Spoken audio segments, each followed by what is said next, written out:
Everyone, welcome to our very first episode of Beyond Rock Bottom, where we will share real stories, real struggles, and real hope. I'm excited today to be sitting next to Will. Will's going to share some of his story today. So, Will, welcome.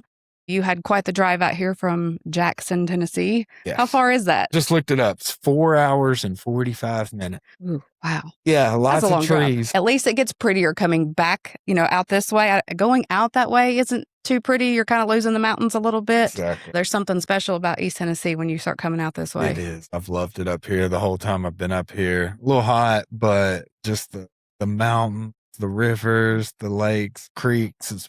The people. Yeah, the people. Top tier people. Yeah. So, Will, tell us a little bit about what your early childhood was like growing up. A lot of times, like when I start to share my story, I just go back to that first memory of like something's wrong. I don't know why I do that, but I go back to when the first issue in my life was, of course, divorce. My parents divorced when I was 2 years old, and which then turns into, a negative turns into a positive because I don't know the time frame, but shortly after that, my mom met my stepdad, and it was, pretty short because I do remember just moving in with him. And when I moved in with him, life was fun. One of my first big gifts I can remember getting was a dirt bike, a little PW50. And I was like 4 years old. It had training wheels, but I remember riding it up the street. My mom even getting on it, riding it, screaming. She didn't know how to make it stop. Yeah, just fun times, and he was a fun guy. He was a good guy. So he always took us to do fun activities. And I can remember school. School was a good experience. I went to a Christian school in Jackson called JCS. So early childhood was good. I look back on that and I had a lot of good memories.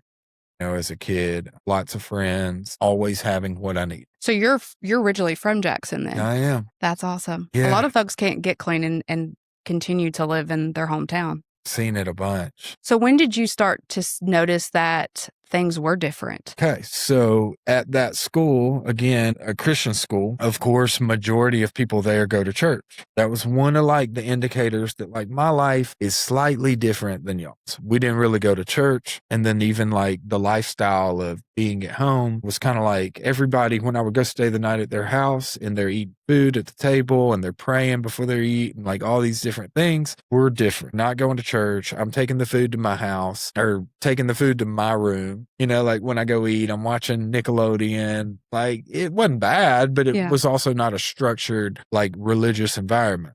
So one of the memories when I go back to that was just going to my friends for a sleepover. And my perception of Friday night is this. Well, his perception, his reality was we went and I watched him get baptized in a swimming pool. Just totally different. Totally. So did you experience any substance abuse growing up, seeing it from parents? Yeah. So like I said, my mom and my dad, biological dad, divorced. Not to say that he wasn't there as much, but it's very rare. I don't have a lot of memories of going to his house and spending a lot of time. I have memories of him showing up in a great mood with a big old, a jug of something, and him being really drunk that night. When he got really drunk, it was anger, yelling, it was all these things. And they had the landline in the kitchen. I would pick the phone up. I'd call my mom and I'd just hold the phone. How old were you? That could have been 6, 7, 8, those years. Wow, that's hard as a little one seeing and experiencing stuff like that, especially when it's not something that is part of your everyday environment. Growing up, are there certain things that you experience, like profound joy, that really stand out, and even some of the struggles that have made an impact on who you are today? Yeah. The joys came from the BMX racing that I did. That was fun. Like I said, he brought me into this life dirt bike, right? And what he was like an adrenaline seeker. So he raced motorcycles. So I got to be a part of his life and go experience that and watch that until shortly afterward, he had a heart attack and had to put a lot of his stuff on hold. So what we always said was he sought his adrenaline through my life. So I got to be I got to experience it now. First thing he bought me was like a go-kart that went really fast. We went to race it. Then I got a BMX bike, and now I'm racing with my cousins, and we're having fun. And then the impacts were because of that too. So because he was seeking his adrenaline through me, he always sought his competitive. So when I won, the ride home was enjoyable. When I didn't, it was constant criticism and you could have done this better. I mean, I did not hear the end of it. Most of our races were 2 or 3 hours away. So that's what the ride home was about. Wow. Yeah. That's hard too as a kid. Yeah. I know sometimes I wish I'd have had a whooping, but then be sat down and told how disappointed they were. I know. Those hurt a lot worse. It did. And you start to think like I cannot satisfy you. Only way I can satisfy you is if I do good, How do you think that impacts who you are today? Do you struggle with trying to aim for perfection? Absolutely. I hear that a lot.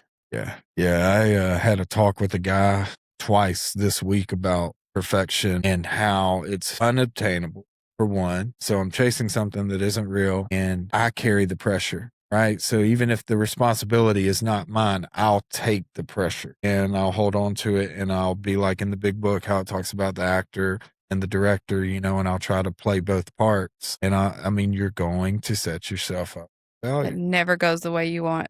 Yeah. I get that. Moving forward just a little bit, like getting up into like adolescent years, what was that like for you? That's when it started to derail. And I can't really remember when. I can't remember my first drink. I can't remember my first time that I smoked or I did anything. I just remember the era, and I was young. I was 12 years old and experimenting, which caused, it's hard to describe exactly how I felt, but I felt abandonment from my dad, who was an extreme alcoholic. And I looked at his life and I heard, and I'm 12 years old, so my mental capacity is not really sure. I'm not able to comprehend like what's really going on, but I chose the things that I saw keep him from me and keep him from being a dad, right? So I'm like choosing these things subconsciously, and I'm getting the consequences that come from it at an early age, which is big into BMX at this point, but now it's a lack of wanting to do that, wanting to excel in school, wanting to excel in life. It's starting to like take my ambition away, and I'm starting to want to only do these things. So what used to be enjoyable, what used to make me feel good because of, I guess, a mix of like all the different things going on in life, are now like I'm numbing myself at a young age. So it was no more about just experimenting. It turned into trying to relieve yourself of some really deep-rooted pain that you were going through. Yeah. Turning to the things that you hated. Yeah. I hear that quite often from kids that have watched parents walk through it. When did you realize that it had become a problem? And had your parents picked up that you were using substances at that time? Yeah, they knew that I was, but it was almost like my problems became my crutch. And rather than looking at them as like, okay, you're a problem in my life and you're going to block me from getting to where I want to be, it was almost just like, you're a problem in my life and you support how I truly want to act and how I, because I want to run, or I want to shut down, or I want to rage. And because of you, the drugs, the alcohol, the pain, all the things, I'm able to act this way and have a reason, because that's all I wanted to do. For some reason, I just wanted to scream, I just wanted to run from everything. I didn't want to face any of that. So I noticed that like the drugs and the alcohol, but shortly after there were some other things that enabled my behavior, I would just hold on to it, and keep doing that so I could keep acting the way that I want. How'd your parents respond to that? I mean, did you have to go to treatment at an early age? No, and they really didn't know, because I mean, aside from that, like I would say 80% of the times I was a good normal child. It's just those occurrences. So I don't think, for one, my stepdad was a great guy, but he was not a role model, right? He was through his actions, but not through his time or his words or like communicating any of that with me. I could look at him and say, okay, you get up and you work and you pay the bills and you take care of it. But that like direct line to him was not there. And my mom was also, she just was inadequate, right? She did not have the know-how. She went through things as a child. And what I've learned is like, she never did the things for herself to get the help that she needed. So she was basically, what they say is like doing the best you can with what you got. you know? Yeah. I didn't understand that until I got clean. And I looked back at the struggles I went through with my own parents and my mom's mental health. And I'm like, wow, she really did just do the best she could. And so it's allowed me to show some others some grace in my own healing process. When did it finally consume your life and like your actions and everybody around you? Okay. Everything seems like it's at its limit until you find that new limit, you know? Yeah. You're like, okay, this is as worse as it can get. And it gets a little worse. But 18, 19 years old is when the first signs of like, boy, like if there's ever a time, it's now to really, you need treatment. I need treatment. I need a lot of things to happen in my life or I'm about to, end up God knows where. Yeah. So I would say then, because up until my senior year of high school, it was like barely manageable, but I was still able to show up at school and do what I needed to do and be at home. But after high school, so What was that turning point when you finally said, okay, this is controlling my life. And if I don't do something different, it's going to take my life? So that didn't happen until 26. Finally. Up until then, it was just blocking it out, continuing because I didn't know, right? Like I learned a lot of things coming into recovery about the disease of addiction and alcoholism and all these things. So I never really knew that I was kind of struggling with something that had a hold of me. I thought I had a hold of it. I thought I was choosing it. Yeah. And not that it was a necessity for my life. So when I was 26 was like that second time in the treatment when I finally realized it. There's a story I can tell about that. So prior to all of this, I had a son who really wasn't in his life and a lot of stuff, 26 years old. I'd been to treatment once. I had been to treatment the second time. I'd lived in Savannah, Tennessee for 6 months and I came back. I was living at a 3-quarter house in Jackson and I chose to relapse one night, which was one of the worst relapses that had zero consequences. So, well, aside from like financial stuff and all these things I had a horrible experience. I went to bed and I woke up and nobody knew, Wow. and I had this secret lie that I held on to for give or take 30 days and it wore on me. And that's left such a mark on me because for once I had to get honest with myself. And for once I felt sobriety. Like I seen its beauty. I seen how free it is. I seen how dark addiction is and how the control it can have on you. Right. Yeah. And I knew it's either this or that. I cannot be in the midst. So it took me a little time because I was so afraid of what everybody else is going to say or think of me that I was like, I'm going to hold on. It's a lie. I was like talking to God. I was like, it's me and you. And, people get up and share their stories and they say, oh, my sobriety date is June 20, whatever. Right. Yeah. And mine at that time, I was just going to hang on to that, because it was so big to me. It was like, oh, that's your sobriety date. Cannot give it up. Secrets keep you sick, man. Yeah, they do. They do. So I called. How did it go when you finally told? So the first thing that happened was the pain wore off. 2 weeks, no more pain from the relapse. And I say that, but no intense pain. So I'm at a meeting and they call on me to share and I share, and some guy comes up to me. It's like, yeah, and I really appreciate what you said. And as soon as he said that, you're a liar. You got a secret.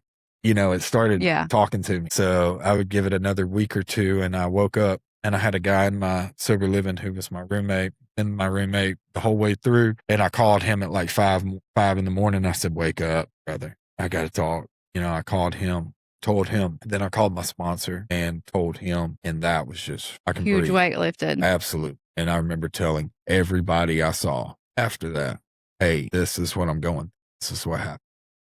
So much better on the other side when you can be truly honest. That's something I think a lot of us realize is that there's so much freedom in just telling the truth. Like there's going to be consequences, obviously, but it's better than getting eat alive from the inside out. Yeah, because it does. It sits on you. Did the folks that you shared it with, did they respond differently than you had originally thought? John was very understanding. He loved that we had the same sobriety date, but jokingly, he's like, dang. And then Scott, who was my sponsor, he just said, get to work. Nice. Yeah. That's what we need. We need people to pick us up. I mean, We're Yeah. human. We're going to make mistakes. I see relapse happen all the time. And even in the work that we do, like we see folks we work with relapse. And it amazes me sometimes we can be so hard on the people that, are out here doing the work too that relapse.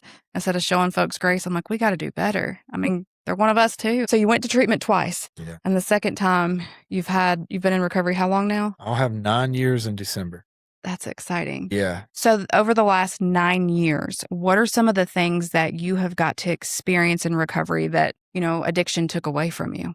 So if I start back, first thing I did was get baptized, never been baptized, right? Went to a Christian school, believed in God, turned away from him because of guilt and shame, tried church to get sober. For me, it just didn't work because I was an opiate addict. So think it's different per drug, had it been, maybe I was drinking a little too much on the weekends, whatever, right? Had it been something that wasn't so physically addictive, I do believe for me, there's other alternatives, right, that will work. But I believe for somebody who is extremely high tolerance opiate addict, I needed detox. Yeah. So I say all that because I was going to church and I was getting prayed over, going to the altar, doing all these things, leaving right after and needing that drug. And that confused me and made me think how God don't really want to heal this. Right. Yeah. But that's not the case. So one day, I'm like, all right, I'm going to get baptized. My stepdad, my mom, everybody got up to go watch me get baptized. And I didn't have my medicine. So I didn't do it. So that was the first thing. The second thing was get back into college. So I did all of this 2018, 19, around that time. After that, my son's back in my life. I got an apartment, able to have him there for Christmas one year, like our first little Christmas. Nice. Yeah, it was really cool. I got a picture in my phone of him just laying on my couch with a little bitty Christmas tree, Oh, right there. How old is he? Now he's 18. Wow. So at that point, he's 10, around that age. And since then, too, me and him, I could just sit here and name all the traveling I've been able to do, sports. I was a big football fan and I never even thought about going to a football game. I'd never even been to a college game. Yeah. We're in Jackson, ain't got no college. Why? Have to come out here to UT. Yeah, and we did. I got to bring him to his first UT game last year. I took him to a couple Alabama games. I've taken him to Memphis Grizzly games, and now we're able to talk because we love traveling. We love doing stuff. So now I'm like, what's something you want to do? What would be fun to you? And he's wanting to go to Brazil. And I've never left the country, but that's a first. I love that me and my son get to do first together. Yeah. Right. Because me and my dad, we didn't do much of anything. And now we went to Colorado and went skiing and we've done so many things. Went up in the Arch. We went to a Cardinals game, just a lot of travel. I know for me growing up, my parents didn't have conversations about drugs and alcohol. In fact, my parents allowed it because they'd rather me do it at home. Do you have that open line of communication with your son about addiction and even the risk of experimenting at his age? Yes. So if you can think 8 years old, because I started, recovery and then I relapsed. So he's been around it since about 8 years old. Meaning he's been to meetings, he's sat in meetings, he's heard me speak. He's even came downstairs when I was sponsoring a guy and reading the book. Nice. So he has heard just about everything you can in an AA meeting, and he's asked questions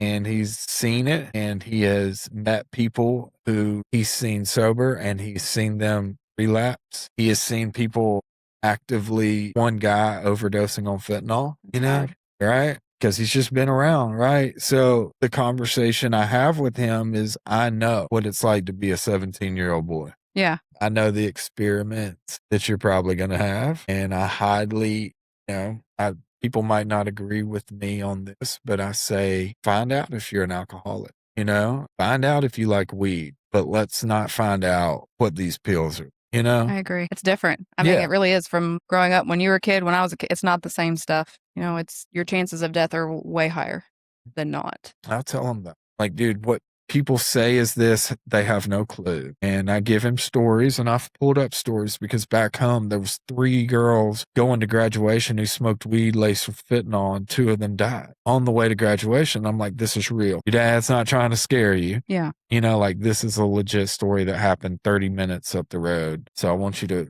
pay attention to. Is he graduated? Yeah. Nice. Yeah. What did it feel like getting to watch him graduate? insane, When you were insane. in the midst of your darkness, did you ever think about your son's graduation one day? Yeah, I'd always think about him. Rightfully so. I wasn't able to see him for like the first 4.5 years of his life. So those were really dark. Just wondering like what he's like and, what he's currently doing. But she allowed me to be back into his life. So it wasn't steady at first, but I always imagined this. And it's funny that I'm sitting here in this year because I would always say, when he gets 18, I'll be 36. So I would always say, we're going to have some fun. And got to see him graduate. He's going to the Coast Guard, which is amazing. Wow. And he got here this summer and there's a lot going on. So we didn't really do a big summer trip, but I told him like, this is just the beginning of our life we're practically like friends, Yeah. I'm not much older, and at an 18-year-old, that opens the door for him, to be more free, and he's about to have a good career. And so it's interesting. It's fun. It's exciting, and loves all the same things I love. So we'll get Nice. to have a good life together. I'm sure he's proud of you, though. Yeah, and he's told me he's a man of few words. If you knew him, he's a very quiet person, but he tells me through cards, and he's handed me my chip pretty much every year, except for like the first couple, because I was still like trying to get my feet under me. I didn't have the means for him to be here. But him and my mom, yeah, they've handed me my chip, and that's what he always said. Thank you, and I'm glad to see you're sober, and it's been a blessing. Yeah. I know recovery gives us a lot of opportunities and a lot of things. What is one thing that really stands out for you that you are most proud of? Again, this is what I think of myself. I may be wrong, but I have been gifted humility.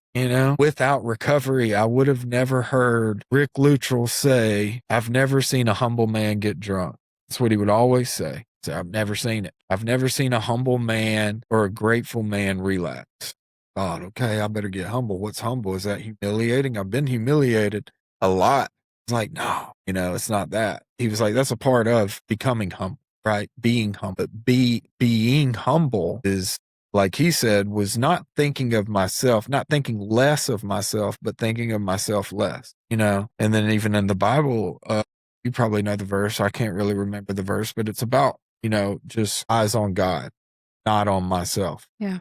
And had I not went to AA, I would not have this relationship with God. I don't think I would have ever sought it, right? So what I can do with this gift of humility when I'm actually living in it, is be a servant and be a giver and not be so judgmental or criticizing everybody. Level. I'm not the best. I'm not the worst. I'm right here with y'all. And for me, it brings peace, like so much peace. And I look back on things and I think handled that well, instead of I owe an amends, or, you know what I'm saying? Yeah. Not that I'm perfect by any means, because I still do probably owe amends from stuff I did last week, but I make those amends immediately. Like everybody, and you'll meet the people we work with. This past week, I've been going against the grain, but the one thing that I've done is called and said, I'm sorry. So that's humility. Yeah. What's something you're looking forward to that you haven't done yet? I got these two things that keep ringing in my head. One is being a pastor. That is so cool. Yeah. And I don't know. I used to want to be Joyce Myers when I was a kid.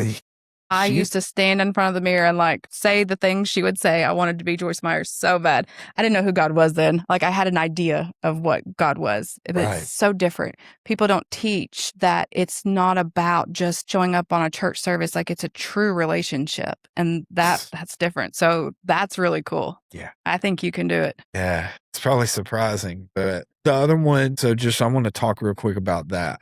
I was the same way. So I went to this Christian school, and everybody has this relationship with this God that is so condemning, right? If you think it, you've done it. And if you've done it, you're going to hell, right? So I'm like, I'm screwed. So back in 2021, I got baptized in 19, and this is the process of salvation and up until where I'm at right now, which could be better. But some people, I don't know if anyone's watching this and they think, oh, I got saved and nothing happened. I got baptized and nothing happened. My process was different. However, in 2021, 2 years after I got baptized, 6 years after I got saved, I deleted all social media and I read the entire New Testament in 6 months. And I then had a relationship with Jesus. And I'm going to tell you something really crazy is when I think of Jesus, I think of him rubbing the mud in the guy's eye. Mhm. All right. That's my image when I say, all right, Jesus, boom. That's what comes in my eye or comes into my mind is him doing that. And I think it's been really good for me because that was me, right? That was me when I showed up for treatment. That was me a lot of times in life. He's like, I'm going to help you, but you're going to have to walk over there. Yeah. You're going to have to do something, right? And I did. And had I not experienced that walk, I wouldn't have any of the tools that I have today. He could have, you can see, and I'd have missed out on such an experience, right? But literally, they were asking this question about God and Jesus, and I literally thought that image. And then the next song, I shared it with Daisy. The next song was like, it was a song, and I've never even heard it. And the first lyric was about him rubbing mud and Wow. yeah. He's all around us. Yeah. I mean, you gotta be open to it. You gotta pursue it. It's a choice to get up and follow him every day, and it's gonna be hard. Yeah. And especially in a society where I actually talked about this yesterday. We're told to blend in and, compromise. And I don't believe in that. I believe we're called to stand out. Talk about blending in. I still get in that mindset of like, well, if you don't know everybody and they all don't like you, you're not going to be successful or you're not going to enjoy life. And I'll look around and I'll say, not connected here anymore. I'm not connected here anymore. I need to be connected there. I need to be in those people's lives. I need to be when they text sometimes or like whatever, right? Yeah. And I miss out on the ones who have never left. Yeah. Those close people that just adore us, but so I'm trying to be more of that too. So you want to be a pastor. What's the second thing? Yeah. So what is the second thing? And I have no idea, but I got a call yesterday about maybe the first step in that direction. But like I'm feeling nonprofit, seeing land, horses, treatment center. It's just a vision. I don't even want to say owner. Yeah. Right. Maybe it's work there, operate, whatever it is. But I see that. Hopefully owner. I mean, that'd be really cool. Yeah. But what I'm thinking more along the lines of is having a real say-so in the care that's provided and the people it's provided to. And of course, hitting that less fortunate demographic. Yeah. But offering the things that cost a lot of money. Yeah. Unfortunately, care isn't the same across the board, and it's hard to see sometimes. Right. So you're working in recovery now. What is that like, taking those hard calls, and does it affect your everyday recovery? And what do you do like when you have to take some of those? So last night, 11:30, I get a call from a guy who has been to our facility before. And he said, man, I just threw it all away. I just threw 4 years of sobriety away, all for a woman is what he says, but his insurance was not the best, right? Yeah. But I sat there and I listened to him and he was driving down the road. He was actually headed to us. That's how sure of it that he was going to get in. No. Yeah. And he lives about an hour in a country town that I know of. And I remember I was just like, hey, you have your insurance card, and stuff like that. And he's all upset. And it's like, let me pull over at this gas station. I'll get that to you. And when he got it to me, of course, it was one of those, and I said, look, buddy, I sat there and talked to him and I said, I can find you somewhere, but it's 11:30 at night, it's like, all right, I'm going to turn back around, so that was like a letdown for him, but also we know, how to fix that and how to find him somewhere to go. But you're right. Some of them we simply can't. And that's tough. And what happens is majority of the time, we're just getting calls like that. It's like usually rock bottom phone calls. So what do I do here lately?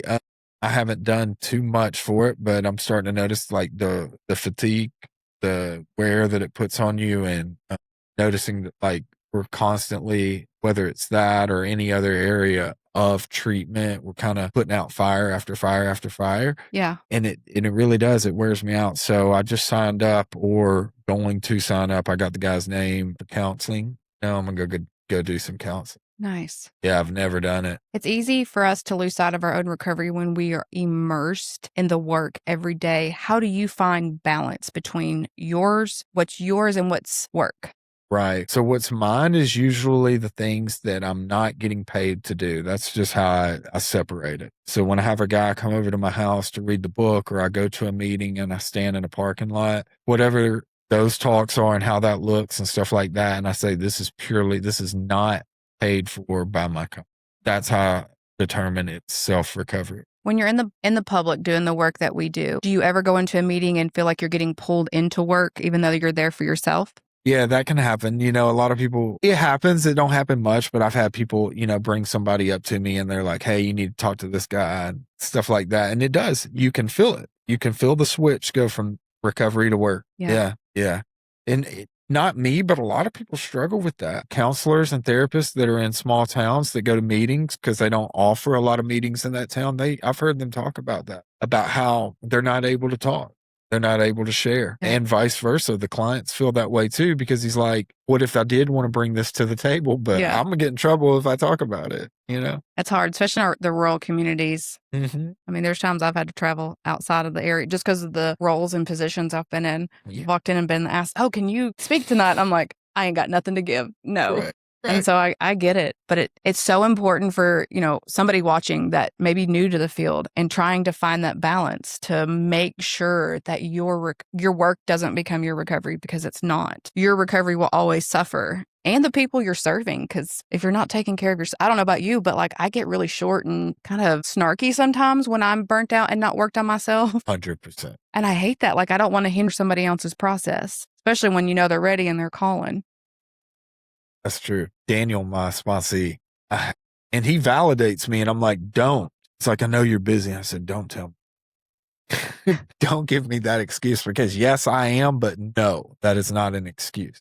I can find time for you, Daniel. I'll find time for you.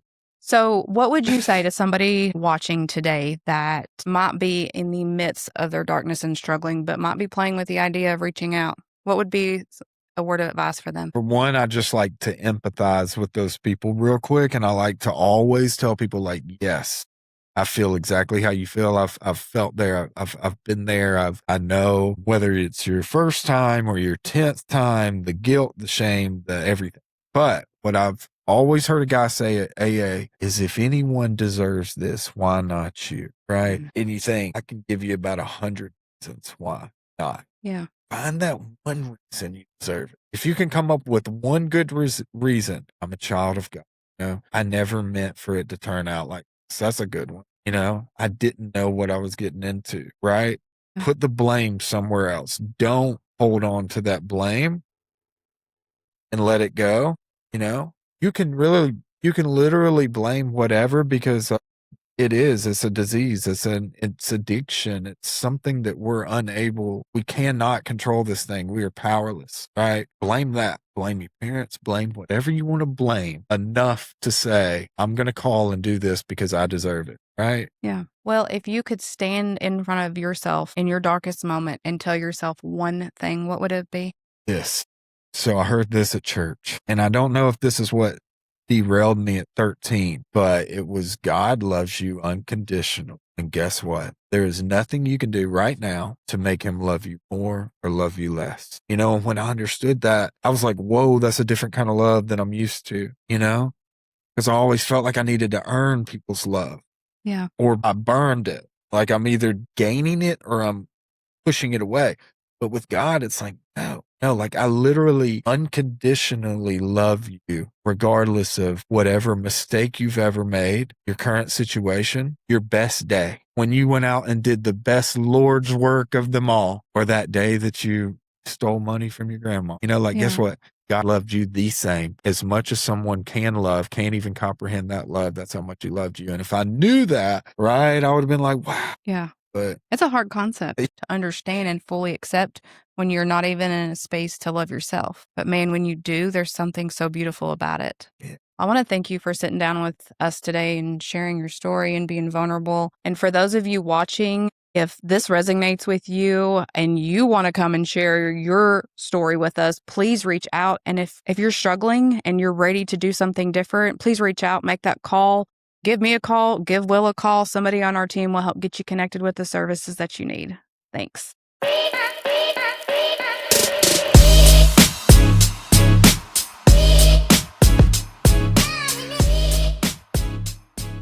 Weight on your shoulders, but you still keep going.